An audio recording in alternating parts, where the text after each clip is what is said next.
Hello everyone. Today we are going to start with the part 4 of the same chapter 6, cyber ethics. Okay, first of all we'll discuss about the digital property rights. Like digital property or the digital asset refers to any information about you or credited by you that exists in the digital form, either online or on the electronic storage device. Okay, for example, you have created any software. Okay, so that means you have some digital rights to that particular software. So what are those rights that we are going to discuss here in this particular class? Okay, for example, if you have any social networking site account, you have any storage account, all those things fall in the category of your digital property right. Now we'll see the some popular examples of the digital property rights. Like first of all, like any online personal account, if you owe, is fall under the category of digital property account. Okay, so such as an email and communication account. If you have an email account, that is also your digital property, because no one else can use that. Your account, you can use that.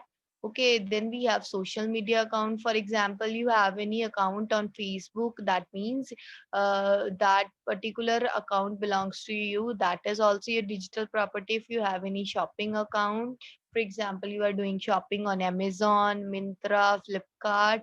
Okay, so before making any online payment, what you need to do is you need to register on that particular site with your personal details, with your mobile number. You need to provide your delivery address and all those things. So this is also fall in the same category. Then we have a photo and video sharing account, for example, like TikTok, Instagram, like such etc. These all accounts belong to the photo and video sharing account. Okay, then video gaming account, like there are many video game sites are available on which you need to create your account before playing any game. For example, we have PUBG and all. Okay, so then we have online storage account. If we talk about online storage account, like we have Google, uh, like we have OneDrive, we have Google Drive, we have Dropbox, etc. Like on which you can store your personal data. Okay, and the websites and blogs that you may manage. For example, you are handling any blog site, that is also your digital property. Okay, what else can fall in the same category? Like domain name registered in your name. For example, you have created any site, or for example, you purchased any site and you have registered your name as a domain of any site. For example, your name.com, you have registered somewhere around you have registered your name as a domain of any of the site. Now on that particular domain, your copyright is there. No one else can be registered with the same domain name. Okay, then we talk about the intellectual properties. Like you have created any software, you have written any book, you have written any blog. Okay, on which you have your copyright material, on which you have your copyright, your trademarks are there. Like on products, they have their own trademarks. Trademarks could not be same for any kind of two companies. Okay, so patent is there. Like for example, if you have created a software, your patent is there on that particular software. No one else can sell the same software. Okay, with the same things. And any software code, such as the software tools created by you or games apps created by you, on all those things, you have your patent only. You may have written and your own, like whatever, both the situation can be there. If you have written written any if you have written any kind of blog, any kind of book, on that book you have your patent. If you have like purchased something, for example, someone has created one software and you have purchased it by paying for it. Now your right is on that particular thing. Now it is your choice, you wanted to share it or how, what are the ways to share that particular thing with the people. Everything depends upon you only. Okay, then we have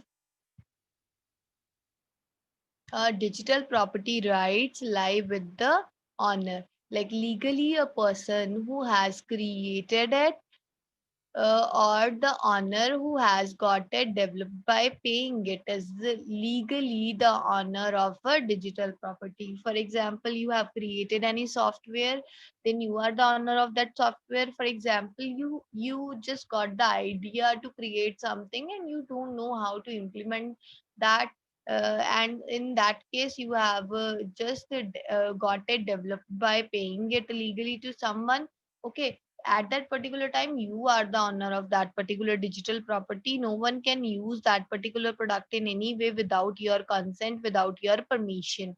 So only the owner can use and decide who all are in what form, and can his or her digital asset may be used by the other, or whether by making payments or by buying it or by obtaining its license or usage right, etc. Like how the person can use your product, that only you can decide, because you are the owner of that particular product.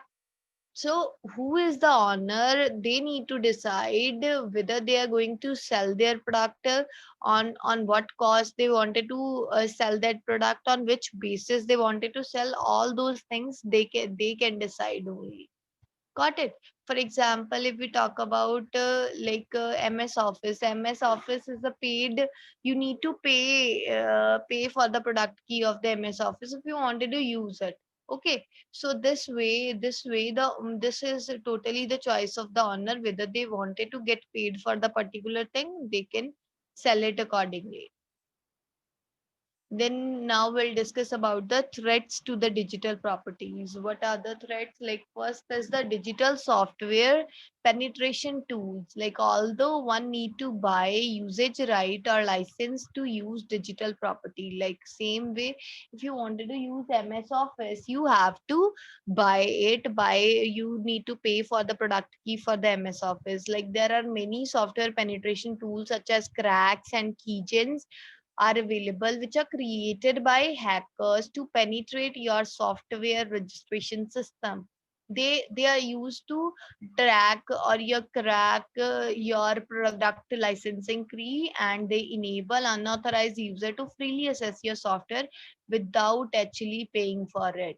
Okay, what they do, they crack your the product key of the product, and they, when they get to know about the key, they can freely use that particular key, and they can use that particular product without paying for it. So now if we talk about what are the keygens, keygens are like a key generator is a computer program that generates a product licensing key such as a serial number necessary to activate for the use of software program. Everyone knows if you wanted to use any paid software, you need to enter the product key for the same. Like keygens are the softwares which are like usually used to crack the product key of the software. Where once you crack the product key, you can use that particular software at free, for free of cost, because you got the key. We pay money only for receiving the key. Fine. So these are the problems with the software, digital software penetration tools.